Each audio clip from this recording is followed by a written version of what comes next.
What up, everybody, and welcome back to another episode of the FilmBros podcast. I'm your host, JP. This is my co-host, Josh. Hey, everyone. And we back. We back to bring you another review. Over the weekend, a movie just came out. Had its little time to shine within the box office for like about a week. Mm-hmm. And we talked about it in a previous pod. If you guys want to go check that out, Josh, let them know where they can check that out at. If you want to listen to it anytime, Spotify and Apple Podcasts at FilmBros Podcast. And if you feel like hitting us up, the Twitter and TikTok at FilmBros Podcast.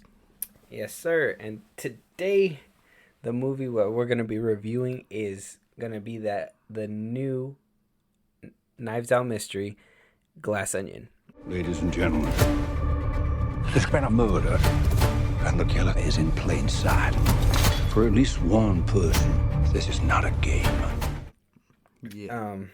Just came out, literally Christmas weekend came out for a few days. On our last pod, we talked about how it basically broke the scale for Netflix. I mean, in the first 3 days, got about 82.1 million people watching. Like, that says a lot. Yeah.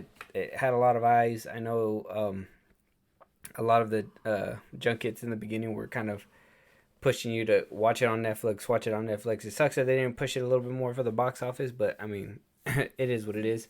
Netflix is a cool place to watch it too. That's where I watched it, at least. Yeah. But yeah, before we jump into a spoiler review, because this will be a spoiler review, we're gonna give everybody a chance to disperse. But before you guys go, we'll leave you with this. Spoiler free.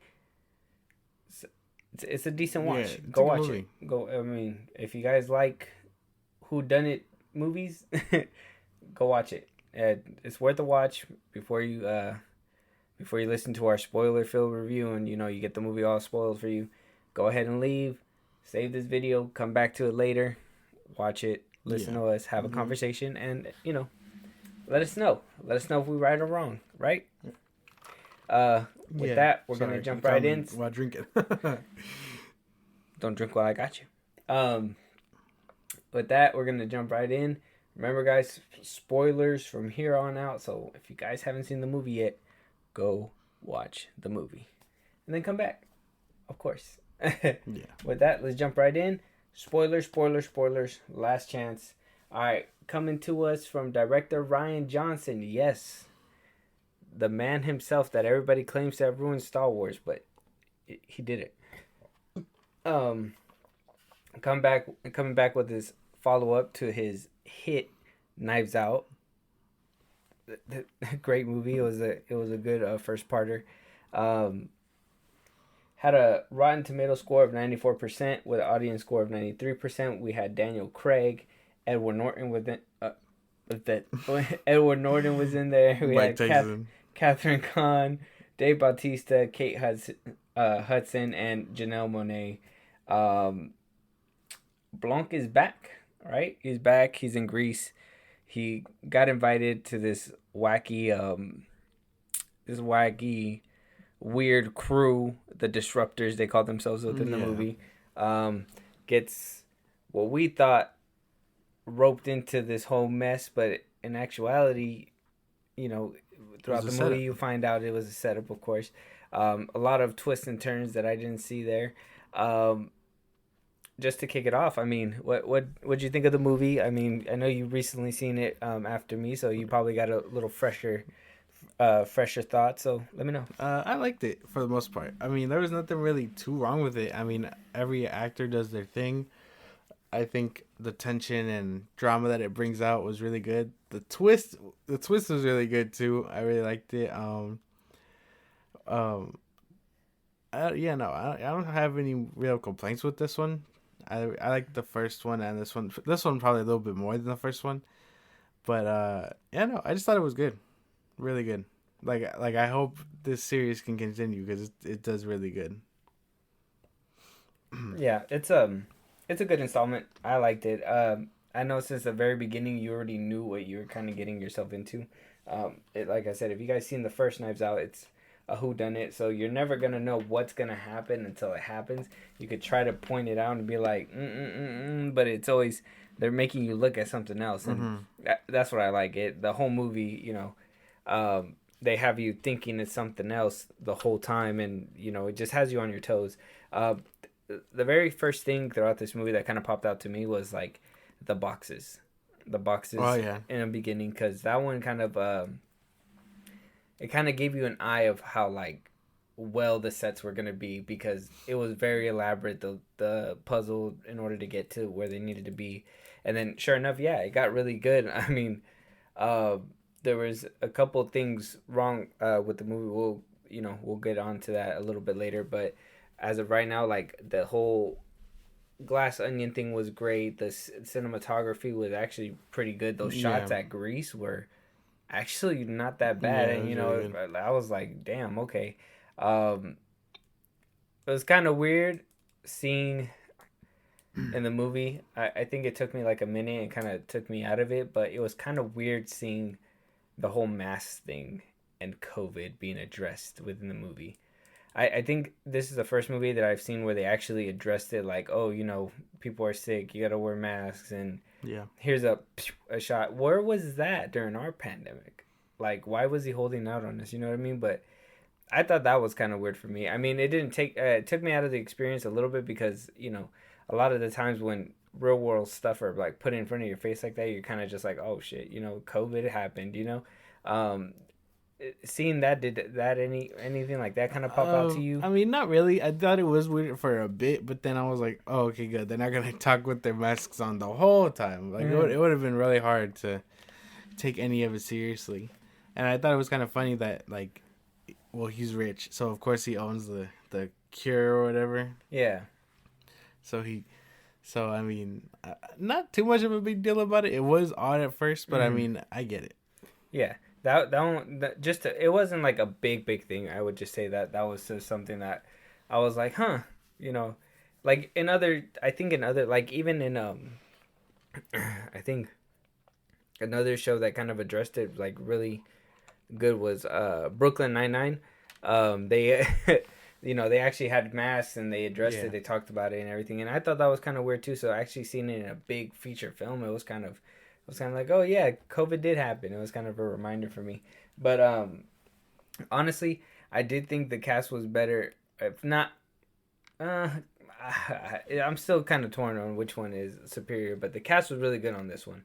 Janela Monáe, bro, sold the movie for me. Her scenes were intense. She was able to play two characters throughout the movie. Like when that twist, the first one happened, and I found out she was a twin, I was like, dang. Yeah. Like, and she had to go from acting like that to acting like that, back to that, and you know what I mean? So she really proved herself in this movie, and I don't think I've seen her in a lot of movies. I know who she is, because I know she used to, that she sings as well. But, like, I never actually seen her, like, in roles like this, so for her to actually have stolen the show multiple times for me, at least throughout the movie, I was like, damn, she's actually pretty good. Yeah. I liked her performance. She was one of the ones I did like more than most of them. She was really good in this one. She was really stealing the show, and then towards the end where she was like, going on her little rampage, like you could really tell that she was really feeling, this role. She was angry and whatever else. Yeah, honestly, that looked like fun. Like everything she was doing, I was like, damn, like I wish that was me. Yeah.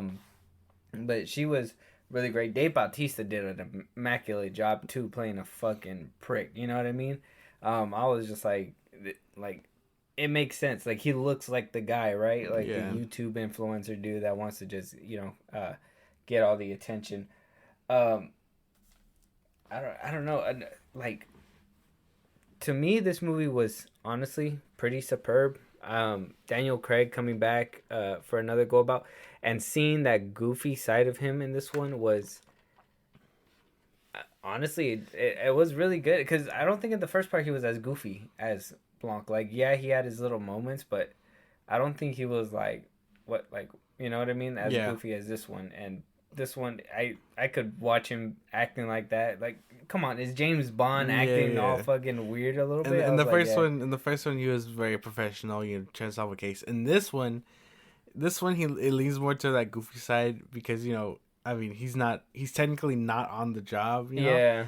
So I mean, he doesn't have to be that mysterious or serious about it. So he gets to lay back and then, until things take their turn. But like, for the most part, he does do that whole role. Like, I like the scene where he's playing Among Us. Like, yeah, I was like, Among Us. That's what I'm saying. Like, and you could tell like this movie was made back in like 2020 or something. He was like, I hate this game. Yeah, like Among Us was in there.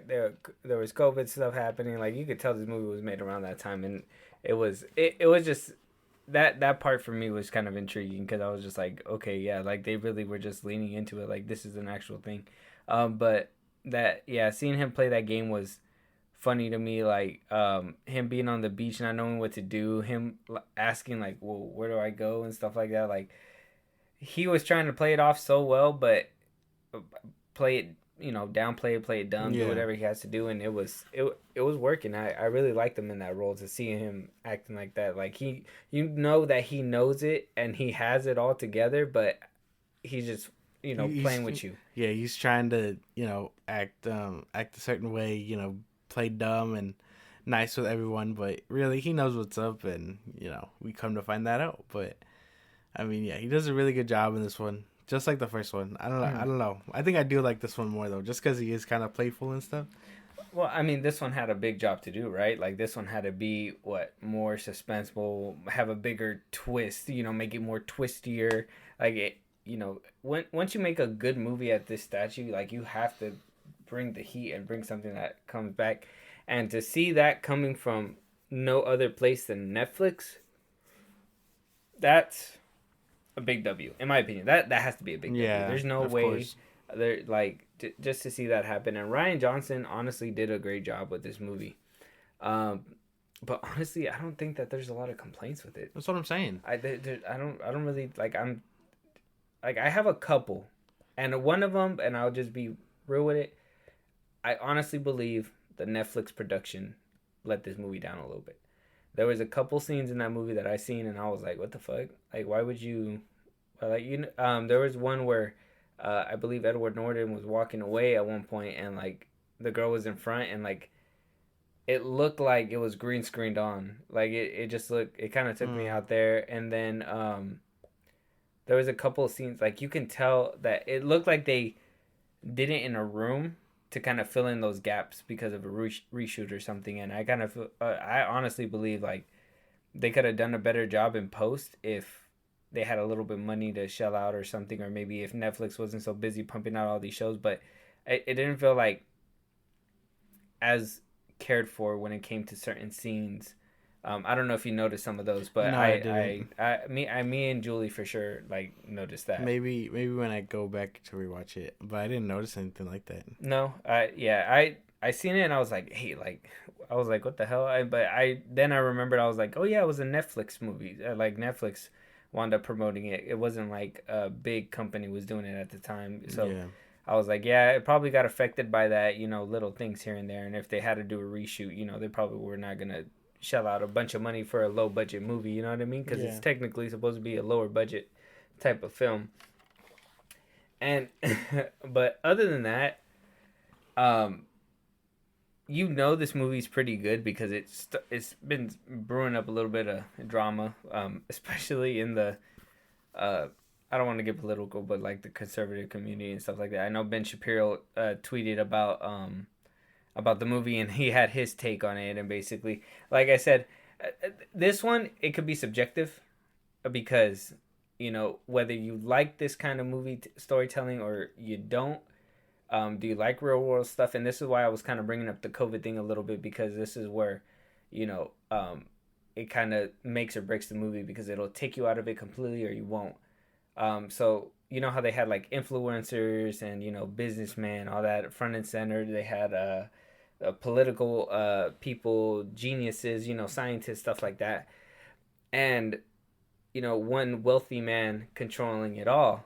And, it leaned a lot to like what the rich can do and get away with. Yeah. And hearing Ben Shapiro or seeing what Ben Shapiro tweeted, and it kind of made me think. I was like, okay, I guess you can take it that way too. You know what I mean? Take it conspiracy theorist wise and be like, well, our government's like that. Well, they pay tons of money to the rich, and this is why the rich act like this and can get away with this and that. And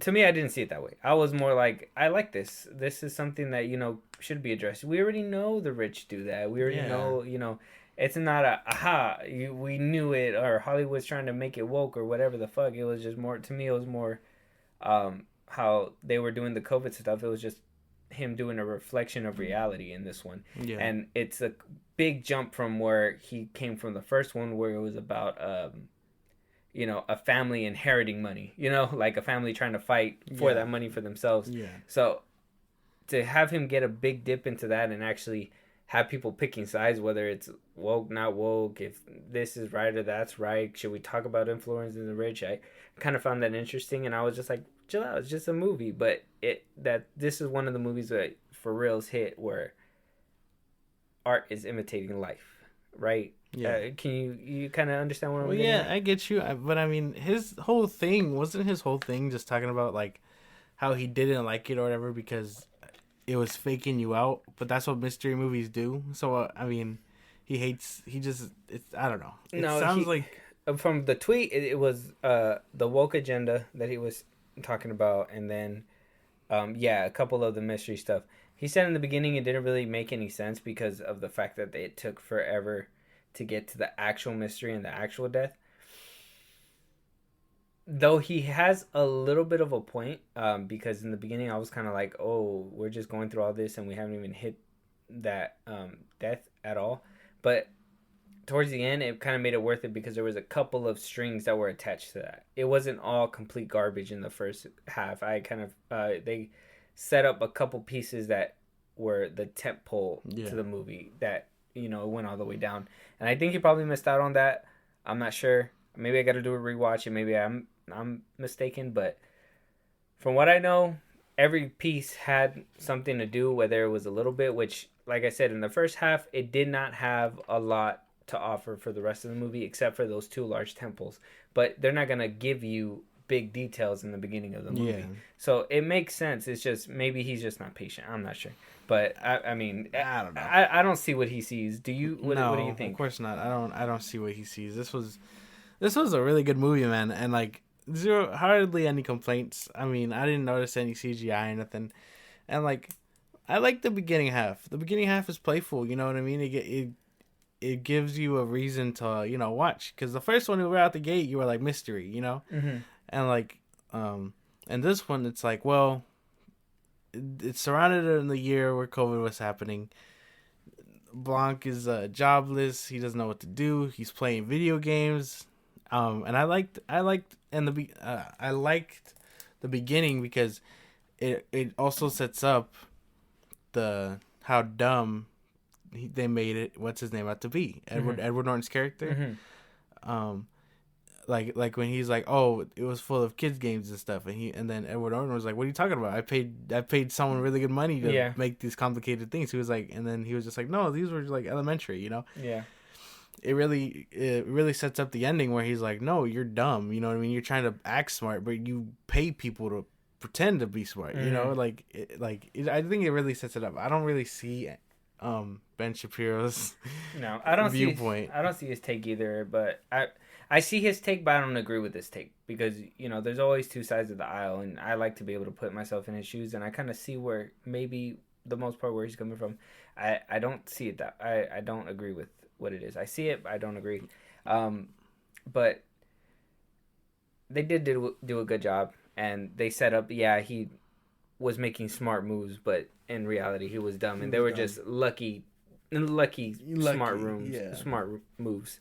Throughout the movie, it was just a roller coaster that, like I said, those twists where they kept you on your toes, where you were like, no, I seen that, I know what they did, and then how they, they were like, no, it was subtle. Yeah, it was subtle things that just moved out of the way. Like when we said, I thought the girl took the gun, but it wasn't really the girl, it was somebody else. So yeah, I was like, this whole movie just keeps you on your toes. You think you know what's gonna happen, but then something else happens. Changes and Rian Johnson really did a good job with this one. there's not a lot of complaints. I can agree with all the directions that he did. I mean, what about you? You like this movie? Yeah, Is it great? It's a really good movie. Yeah, if I wanted to like nitpick something, it was probably the actress that played Agatha. What's her name? Oh, Catherine Kahn. Yeah, I don't know. I wasn't too much of a fan of her character, if I'm being for real. But that's about it. Mm. Like I found her kind of annoying. You know, she's like every other politician trying to save her ass. You know. Yeah. But everyone else, I enjoyed. She was the only one that I felt like didn't need to be there, if I'm being for real. But I get it. You know, she's a politician. Like it all sort of fits in his circle. Like he's trying to be like a world changer, or whatever, influencer, politician. It all model, right? That's what what's her Birdie was model turned influencer. Yeah. See, so like it all sort of they all have their own like role, you know. Yeah. So I get it, but like again, I didn't really like that she was like in it, and then you know she was kind of being like very half about it. So I mean, yeah, that's yeah, that was her character though. That whole politician thing, and honestly, I kind of enjoyed her. I enjoyed Dave Bautista. I enjoyed Dave Bautista for the amount he was in it. Honestly, I believe I enjoyed everybody's character. I don't think that I had a downside with anybody's. Everybody gave a good performance. You could tell everybody was having fun. Yeah, everybody was having fun for sure. And these mystery movies are like great when they're at their best, like this one. Yeah, because I thought it was amazing. But with that, I mean, since we don't really have any complaints, let's go ahead and give them the score. What's your score? I give it a 9. 9? Yeah. Okay. Almost perfect, but I mean, just because, you know, I'm not. I can rewatch it. You know, it is one of those things where it is fun, but I mean now it's more of like, damn, I know what's coming. You know. Yeah. But I mean, it's still fun. It's still nice. I'm gonna have to forget just to rewatch it again, but it's really good. Yeah, I would give it a solid 9 too. Yeah, I think the rewatch ability is kind of down as well because now you know all the twists and turns. I do say you can probably rewatch it only because of like, you know, just to catch every little thing that you want to catch, those little Easter eggs throughout the movie. If you guys want to do that, because I'm pretty sure you can. I believe you can catch what happens if you go take a rewatch. Like, I'm sorry, my favorite one that I want to go that I thought went over my head the first time when Dave Bautista's character was talking about he was talking about Andy, and he was like, "Oh, remember when you almost squashed me at Andy's thing?" And then he was like, "Anderson's party." Yeah. I was like, that flew over by my head, and then when they went back to revisit, I was like, he did say it. Yeah, he did. I was like, wow. Yeah. It's interesting. There's a lot of it's small things like that'll get you, you know, and exactly. You'll be like subtle, completely subtle. And that's why Rian Johnson's a visionary, bro. Yeah, like it doesn't make any sense. It is good. The movie was good. Like I said, the only reason why I gave it a 9 is because production wise, you could tell they hiccuped a couple times, and just rewatchability. I don't think I could keep rewatching this movie. I do like it, and I think I can rewatch it maybe once a year, maybe once every few months, whatever it may be. The first one, I think I've only seen it twice, and when I seen it the second time, I already knew everything, and it was just kind of like, whatever. It's just another movie. You could watch it again, but it's not really gonna do too much. Yeah. But yeah, solid 9s. It was really good across the board. Glass Onion is out now on Netflix. It's a treat to watch. If you guys haven't seen it, go watch it. If you guys needed a nudge forward to, you know, to go watch it, we're telling you, it's good. Yeah. It's good, right? Yeah. Go give it a watch. And yeah, man, just don't sleep on this movie. Yeah, it's really good. I wish I would have seen it in theaters. Yeah. After seeing some of the cinematography, we're gonna have to catch the next one in theaters. Yeah. Now that we know that Netflix is gonna be doing that, we for sure will. But with that, before we go, you want to let them know one more time where they can, you know, hear our old ones, see us again, and, you know, put notifications on. If you want to hit us up at any time, TikTok and Twitter at FilmBros Podcast, you'll get updates on when new episodes drop and whatnot. And we tweet cool stuff.